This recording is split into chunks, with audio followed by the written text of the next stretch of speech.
ত্রিপুরার গ্রাম পাহাড়ে এমনিতে এখন অভাব অনটনের মধ্য দিয়ে কাটাচ্ছে মানুষ।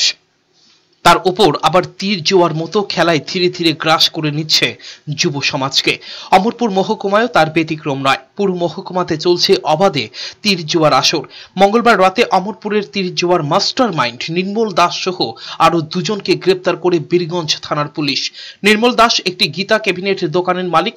তার এই দোকানের পাশাপাশি তিনি তীর জোয়ার আসর অমরপুরে চালিয়ে যাচ্ছে, যার কারণে অমরপুরের যুব সমাজ দিন দিন এই জুয়ার প্রতি আসক্ত হয়ে পড়ছে।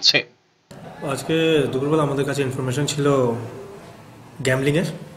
তো ইনফরমেশনের বেসিসে আমরা আজকে রেড করেছি। রেড করে অমরপুর উত্তর বাজারে একটা ফার্নিচারের দোকান থেকে তিনজনকে অ্যারেস্ট করা হয়েছে। গ্যামলিং তীর খেলার অভিযোগে অ্যারেস্ট করা হয়েছে। ওদেরকে এখন কালকে কোর্টে পাচার করা হবে। এভাবে সর্বনাশা জুয়ার রমরমা বেড়ে চলায় উদ্বিগ্ন সচেতন মহল। ব্যুরো রিপোর্ট, চ্যানেল 3 রাত।